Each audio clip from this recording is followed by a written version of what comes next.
Gopijana Ballabha Giridhari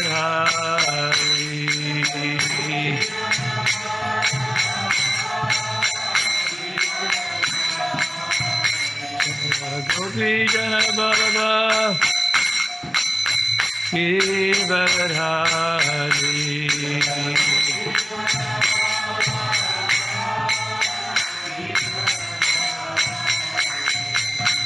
Yasodanandana Bhajajana Ranjana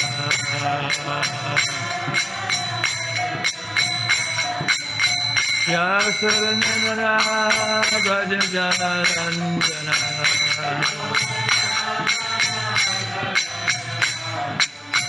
Yamuna Tira Bhavanachari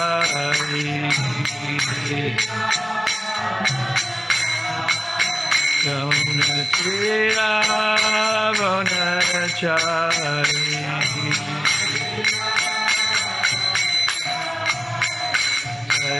Radha Madhava Kunja Vihari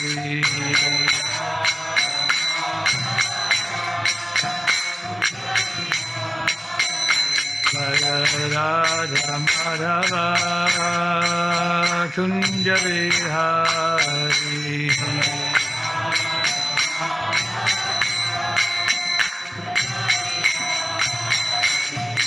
Gopijana Ballabha Giridhari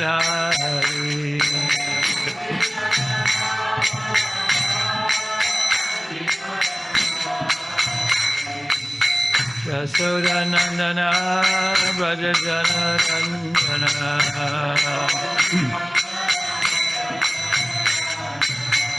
Yasodanandana Bhajajana Ranjana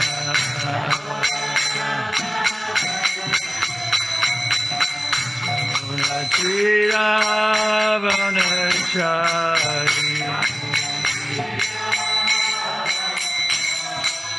Yamuna Tira Bhavanachari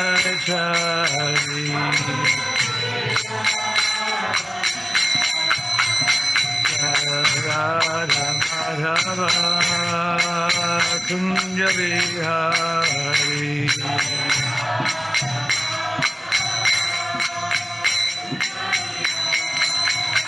Radha Madhava Kunja Vihari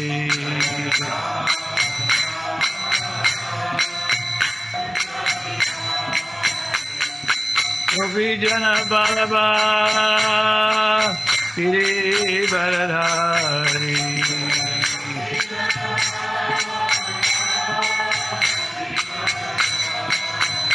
Jaya Gopijana Ballabha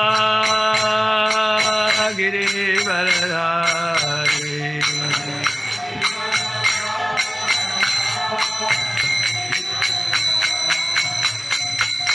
Yasodanandana Bhajajana Ranjana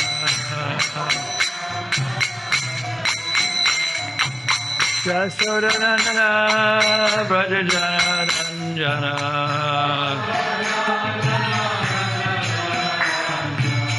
Yamuna Tira Bhavanachari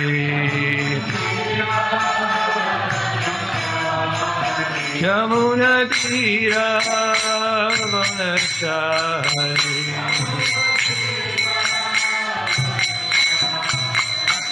Radha Madhava Kunja Vihari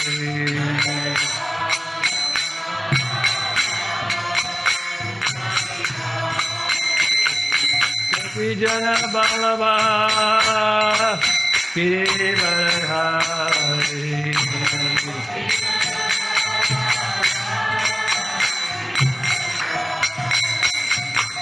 Yasodanandana Bhajajana Ranjana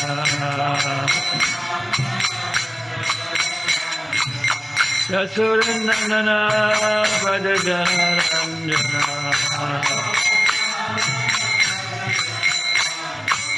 Tira Bonachari Jaya Radha Madhava Kunjali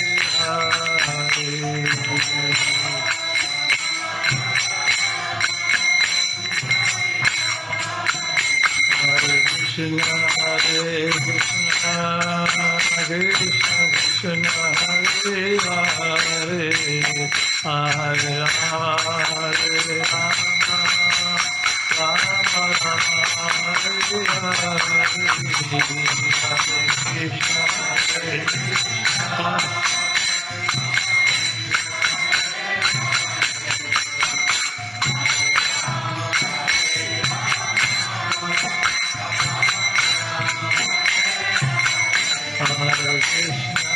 Hare Krishna, Hare Krishna, Krishna Krishna, Hare Hare, Hare Rama, Hare Rama, Rama Rama, Hare Hare.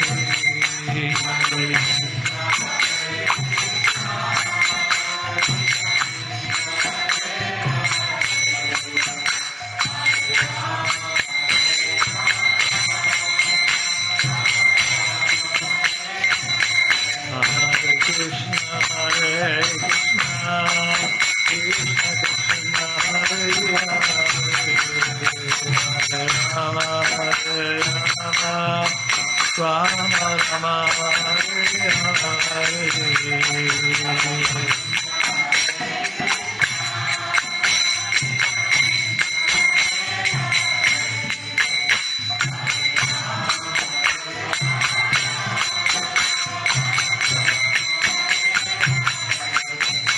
Hare Krishna, Hare Krishna, Krishna Krishna, Hare Hare, Hare Rama, Hare Rama, Rama Rama, Hare Hare.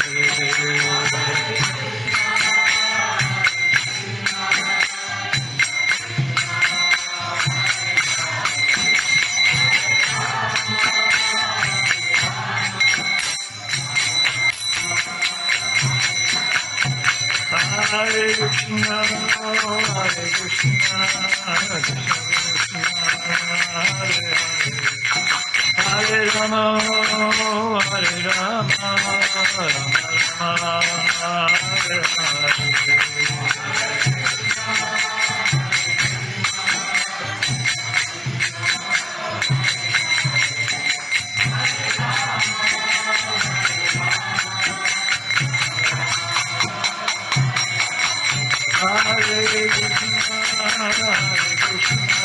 Hare Krishna, Krishna Krishna, Hare Hare, Hare Rama, Hare Rama, Rama Rama, Hare Hare.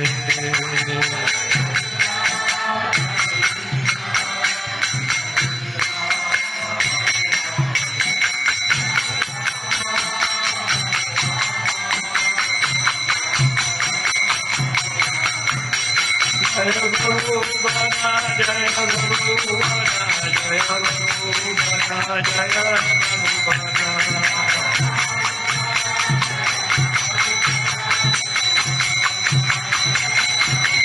Jaya Guru Bana, Jaya Guru Bana, Jaya Guru Bana, Jaya Guru Bana.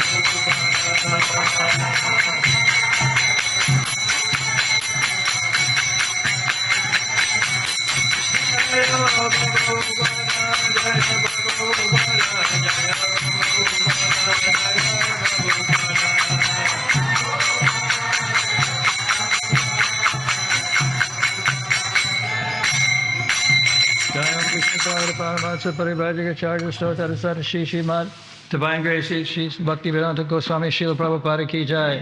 Jayam Vishnupada Paramahansa Parivrajagacharya Srimad Divine Grace Bhakti Siddhanta Saraswati Thakur Maharaj Srila Prabhupada Ki Jai. Ananta Koti Vaishnava Vrinda Ki Jai. ISKCON founder Acharya Srila Prabhupada Ki Jai. Namacharya Srila Haridas Thakur Ki Jai. Prem Jagavo Sri Krishna Chaitanya Prabhu Nityananda Shri Advaita Gadadhar Shivasadi Gaur Bhakta Vrinda Ki Jai.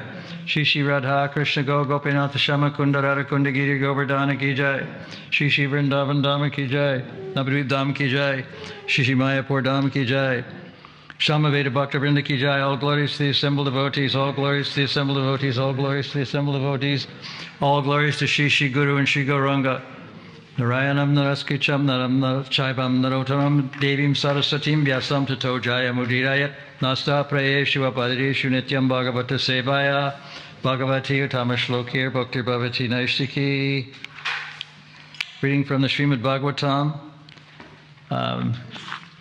It's the 3rd canto, 9th chapter, text number 35. Rishim Adyam Na Padnati Papiyams Tam Rajogunaha Yan Mano Mai Nirbadham Praja Samshritao Pi Te Rishimadyam Na Badyanati Rishimadyam Na Badyanti Papiyams Tvam Rajo Gunaha Yanmano Mai Nirbadham Praja Samshrijato Pite Rishimadyam Na Badyanti Papiyams Tvam Rajo Gunaha Yanmano Mai Nirbadham Praja Samsrijato Pite Rishim unto the great sage Adyam the first of the kind Na never Badnati encroaches Papiyan vicious Tvam you Rajagunaha the material modes of passion Yat because Manaha mind Mai in me Nirbadham compact in Praja progeny Samvrijataha generating Api in spite of Te your translation by Srila Prabhupada. You are the original Rishi, and because your mind is always fixed on me, even though you will be engaged in generating various progeny, the vicious mode of passion will never encroach upon you. Purport. The same assurance is given to Brahma in the 2nd canto, chapter 9, verse 36. Being so favored by the Lord Brahma's schemes and plans are all infallible. If sometimes Brahma is seen to be bewildered, as in the 10th canto, he is bewildered by seeing the action of the internal potency. That is also for his further advancement in transcendental service. Arjuna is found to be similarly bewildered. All such bewilderment of the pure devotees of the Lord is specifically meant for their further advancement in the knowledge of the Lord. The verse again, by Srila Prabhupada, you are the original Rishi, and because your mind is always fixed on me, even though you will be engaged in generating various progeny, the vicious mode of passion will never encroach upon you. Om Gyanati Manasya Gyananjana Talakaya Salakaya Chaksu Unmilitam Jena Tasmai Shri Gurave Namaha Sri Chaitanya Manobhistam Stapitam Jena Bhutale Swayam Rupa Karamayam Darati Svapadantikam. Lord Brahma, even though he is the unborn and one of the 12 Mahajans and created by Krishna, sometimes is bewildered, and this bewilderment is seen as a way to advance in Krishna consciousness, just like as is mentioned in the purport. Arjuna was bewildered at first. So the process of creation and the process of God, the science of God, is a very sophisticated philosophy. The science of, Prabhupada called it the science of God. And at one point, Shiva Ram had, there were many people who were engaged in the legal profession, lawyers, who were involved in getting the Bhaktivedanta manor in its 9-year struggle to have personal direct worship in the manor, because it was refused by the Watford District Council and Planning Committee. All these lawyers were instructed to read Prabhupada's books, and because they have very detailed minds, and they can crunch numbers, they can memorize many things, they can learn about precedent cases. They were very impressed by reading Prabhupada's books, and they got a lot out of learning them, they said. So even though they were engaged in work for the temple, they had a little feeling of understanding of what Krishna consciousness was. In their legal minds, they were able to see that the books were not only written as a great penance, but they were written specifically for intelligent people.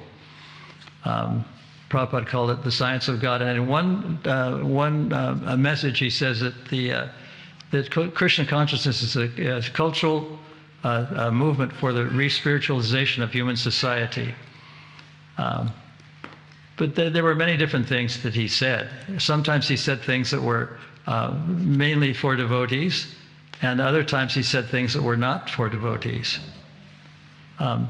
He, in 1972, in 1974 rather, in San Diego, he was speaking with Atreya Rishi, and Atreya Rishi said, well, "Why is it that some people say that if you don't shave your heads and if you don't wear devotee clothes, wouldn't people accept you more readily?" And the example Prabhupada gave after that conversation, after that statement by Shonika, by Atreya Rishi, was that there's a parable or a story that goes that a farmer was very happy with his hen giving a lot of eggs, but then he realized that it was very expensive, and so he decided that he would cut off the mouth of the hen because he had to feed the hen very profusely in order to get the eggs.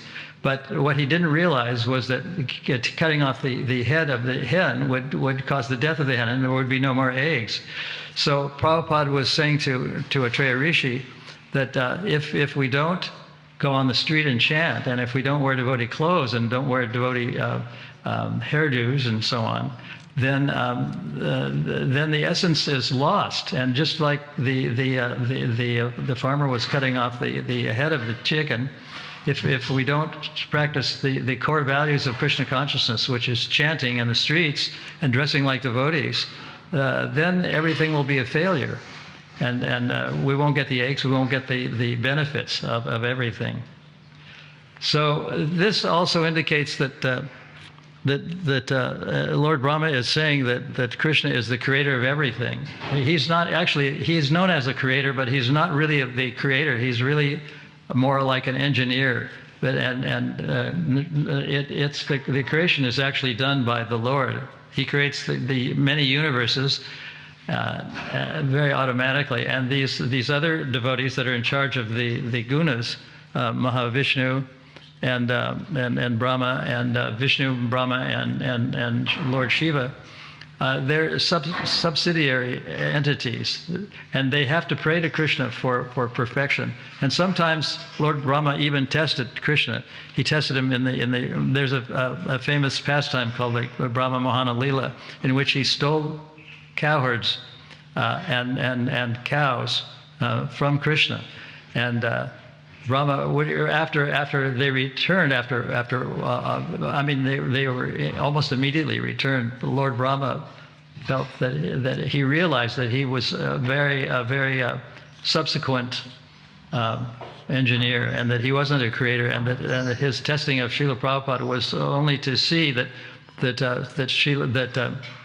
his testing of Lord Krishna was only to see that Krishna was more powerful than he was. And it's stated also in the Bhagavatam that Lord Brahma has only 78% of all the qualities of Krishna, and that every living entity can actually attain this 78% if one becomes a pure devotee of Krishna. And this pure devotion is obtained when one realizes that Krishna is the supreme creator. And he not only creates, but he doesn't ever leave his loving followers in Vrindavan and elsewhere, even though he's doing many other things. He's creating universes, he's creating living entities.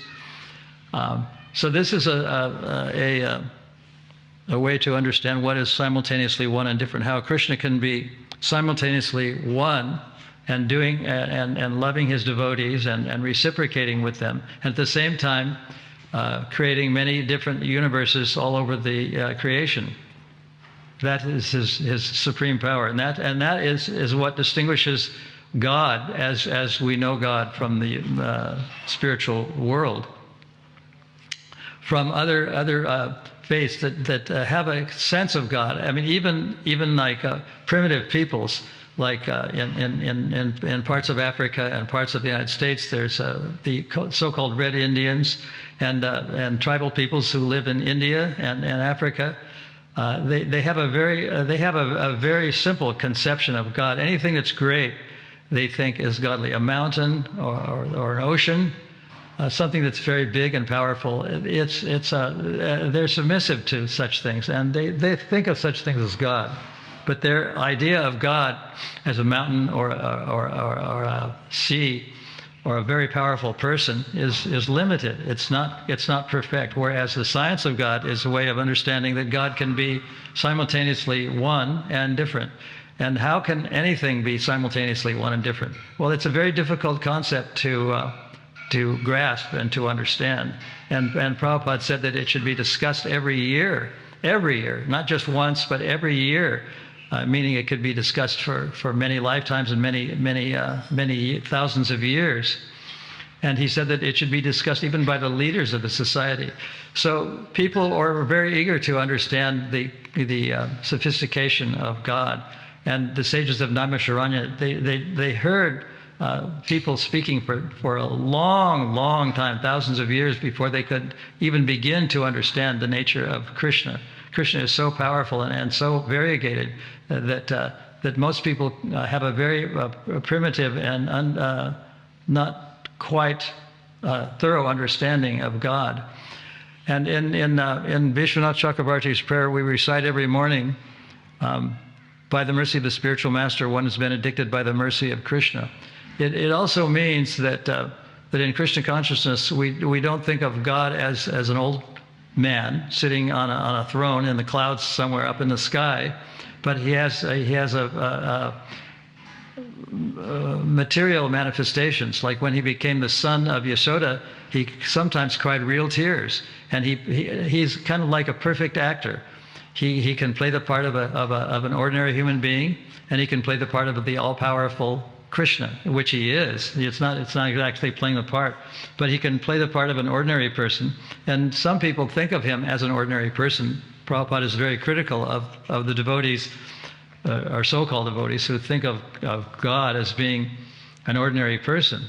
That is, they're condemned, actually, and they have to Prabhupada states in very explicit terms how they're very bewildered and very confused about what God is, and how so there's the science of God is a way of understanding what God is. And even great intellectuals like Isaac Newton and Albert Einstein, who were great intellectuals, great scientists, they understood that there is a creator behind everything. And Prabhupada is well known for saying that Isaac Newton said that he had in his hand some grains of sand from the beach. And when he was asked what these grains of sand were, he said that there are grains of sand all over the world, on these beaches all over the world. So what is the knowledge that I've acquired? I just have a handful of a few grains of sand. And Einstein, before he died, is noted for saying that I want to know how God created the universe. How did God create the universe? Everything else, he said, he is quoted as saying, is detail. So even great people, great intellectuals, realize that there's a big brain behind everything, that things aren't created just by accident or by random movement. Like people often think that creation started by a big block or a chunk, and that transformed into something, into reality. But there's a person behind everything. That's a very difficult concept for people to understand. And in Prabhupada's second pranam mantra, it said that the world is filled with voidism and impersonalism. So there are many people that think that God is love, God is nature, God is the sun, God is grass. But these are incomplete. God is all those things. He's got an impersonal and a personal aspect. His personal aspect is that he's always a person, and he can cry real tears. He can be fearful. He can act. He can fight. He can kill demons, and he can do many things. And at the same time, he has a very ordinary aspect to his life, and it's not the original Krishna that does these ordinary things. He comes in another dimension, another avatar, you might say, or an expansion of Krishna, who plays the part of an ordinary, real person in his Vishnu form. But in his Krishna form, he never sets, and it's stated by Srila Prabhupada, he never, and in the Shastras, that he never sets foot out of one step out of Vrindavan. He's always there, even though he expands himself. And there are many types of avatars, Purusha avatars, Guna avatars, Manavatarvas. There's 6 types of avatars, and so Krishna can expand himself. The Purusha avatars aren't exactly avatars; they're more like expansions. And Krishna expands himself also into Chaturvyuha, the four forms, in which he creates the universe, and he has many different Vishnu forms. From which it is said that the other forms are created, like he comes as a fish, as a hog, and so many things. There was a Jewish man who came to Prabhupada. His daughter had become a devotee. This was in 1974, and he said that I am Jewish, and can I still come to this temple and still hear from the devotees? Is it still valid? And this conversation took place in Chicago. And Prabhupada gave the example. He said, there are many different airplanes coming to Chicago. They have different insignias, different colors, different names, but they all know that they're going to land in one place. So if a person is Jewish or Mohammedan or Buddhist or anything he might be that's non-Vedic, if his goal is to love Krishna, or this is quoted in the verse Savai Pumso Paro Dharmo, which is in the beginning of Srimad Bhagavatam, and in that verse, in the purport to that verse, Prabhupada says that the relationship between the served and the server is the most congenial form of intimacy. Those are his exact words. The relationship between the server, the servitor, and the served is the most congenial form of intimacy. So what is the meaning of congenial? Well, in a sense, it means very happy. So even though we don't like to be a servant, it's a very happy way to exist. The main problem with the material world is that most people think that they are the masters, and when they're actually the servants. And Prabhupada said in the material world, we'll always encounter many people who are inimical to us. And we can ask any book distributor that maybe 100 people are going to say no to you, or they're not going to give you a donation, they're not going to take a book.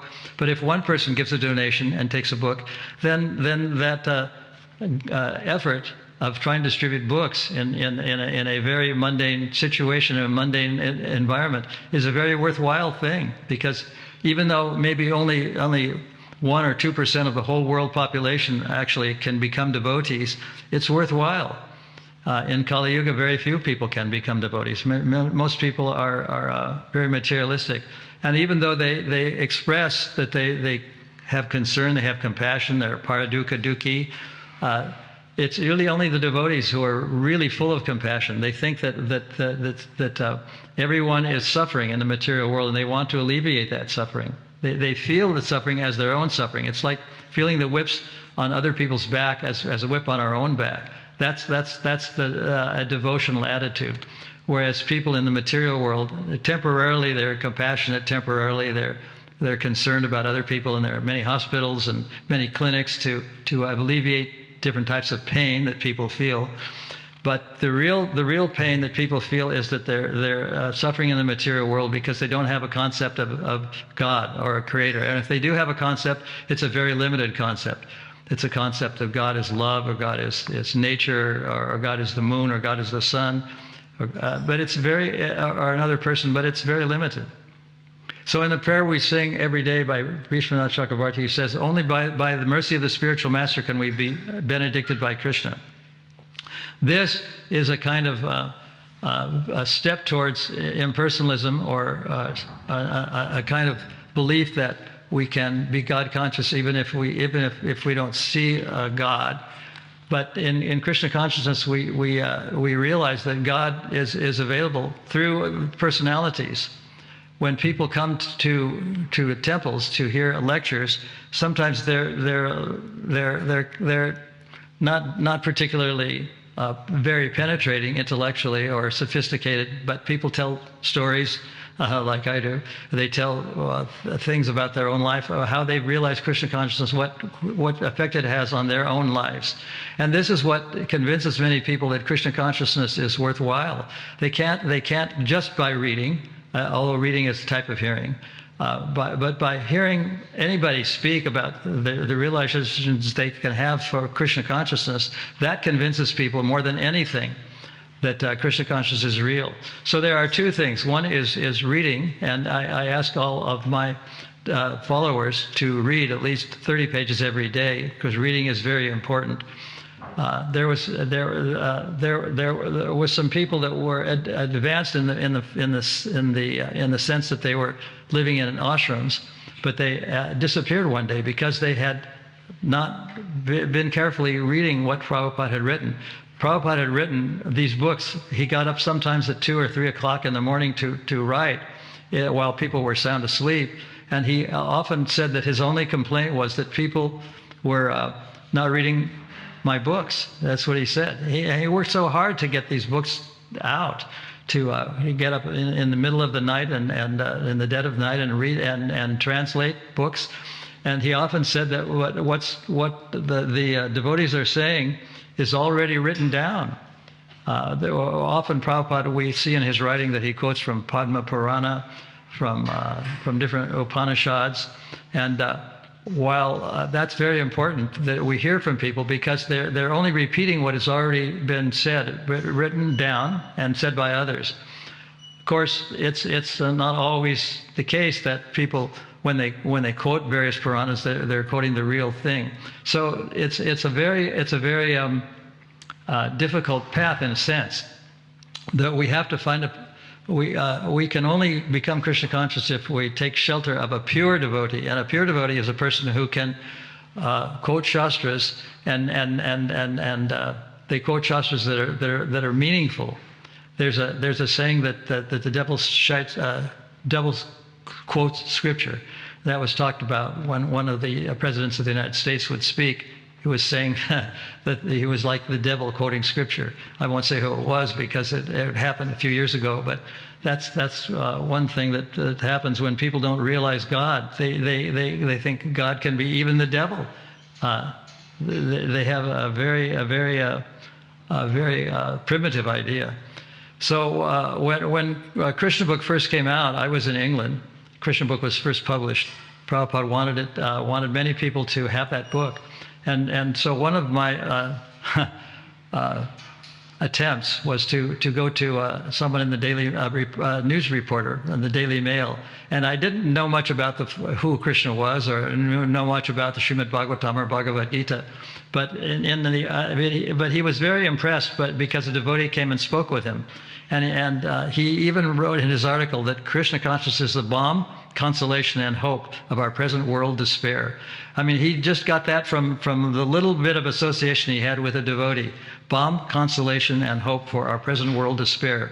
and he hadn't even touched a book or read a book or knew any quotations that Prabhupada had given in any of the books, but just by that very brief meeting, it was probably not more than 10 minutes, he said that Krishna consciousness was the balm, consolation, and hope of our present world despair. And here was a person who doesn't know anything about Krishna, but by associating with the devotee. So association is very important. By association with the devotee, he became enlightened. So reading is very important, but it's also important to hear. And reading is a kind of hearing. And sometimes we can make advancement by hearing that which has been written. So we'll stop at this point. I'm going to read this verse again. You are the original Rishi because your mind is always fixed on me. Even though you will be engaged in generating various progeny, the vicious mode of passion will never encroach upon you. So Krishna created people like Lord Brahma, who would be unaffected and untouched by material existence, because they would be able to enliven other people. And in this age of Kali, almost everybody, 98% of all people, are uninterested in Krishna consciousness. And as Prabhupada said in the end of one of his lectures in 1977, Johnny Walker is still going strong. Johnny Walker being a form of whiskey. And there was a lot of laughter after he said that. But how does a sadhu, why does a sadhu talk about a brand of liquor? But that was just what he said at the end of his lecture. He said there are we have many enemies, and there's many people who are drunkards. Many people, not drunkards, but they take a little bit of beer, a little bit of wine with their dinner, and they think it's okay, but it's really not okay. And Prabhupada asks us when we take initiation to avoid all these forms of intoxication. So these are some comments, and if you have anything to add or a question to ask, it's now time to try to stump the Swami. Yes.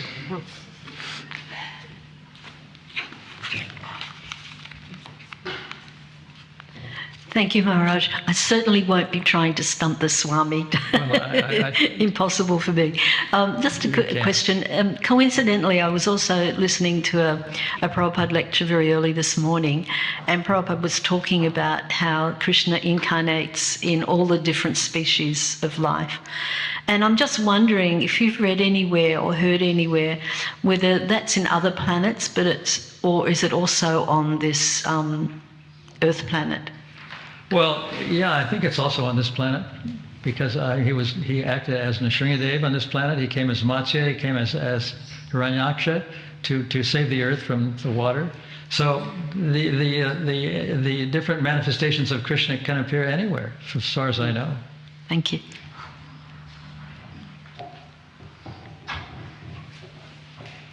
Hare Krishna, thank you for the class. I was wondering, it seems that you've had a lot of Prabhupada's physical association, and so I was wondering, based on your personal experience, if you could elaborate on this thing that Prabhupada said, that if you want to know me, read my books. Well, there's two things that are there. One is reading books, and we can actually develop love for Krishna by reading books. And when he was once asked, how do I develop love for Krishna? He just said, be faithful to Krishna consciousness, follow the regulated principles, read the books, attend Mangalarti. But at the same time, we have that Prabhupada was very strict in his books. In his books, he mentions that giving up sannyas is like eating one's own vomit. But when one of his, or several of his sannyasis left the movement, Prabhupada was very gracious to not only to them but to their relatives. So he was very, very personable and very affable and very lovable in personal dealings. But sometimes when we read books, we find that there is a harsh nature to Prabhupada. And he said that sometimes Krishna is soft as a rose and hard as a thunderbolt. And he was talking about several incarnations that are like that. One was Lord Nrsimhadev. When in one of his manifestations, Lord Nrsimhadev is bifurcating Hiranyakashipu, and we have a picture on the altar. At the same time, he's patting Prahlad Maharaj on the head. And this was brought into a court hearing where the picture of Hiranyakashipu being torn apart by Nrsingadev, and Prahlad just standing there silently, not protesting, and Prabhupada asked, how is that possible? So it seems that Krishna can be both hard and kind at the same time. So these are some things. But my personal relationship with Prabhupada, I thought of him as a grandfatherly person, a very, very amiable and very friendly person. But as I read the books, I realized there's a lot more to it than that. There's a very heavy aspect of Krishna and of all sadhus. And if we read Prabhupada's books, he doesn't mince any words. He talks about people going to hell for not following the regular principles. It's some very heavy statements are in there. But when he speaks to people, it's not there. It's usually, I mean, he does speak heavily to people, but it's a feeling of camaraderie. It's a feeling of safeness. So I think we'll have one more, if there is time, we'll have one more question, otherwise we'll stop. Thank you very much. Hare Krishna. Srimad Bhagavatam ki jai. Srila Prabhupada ki jai.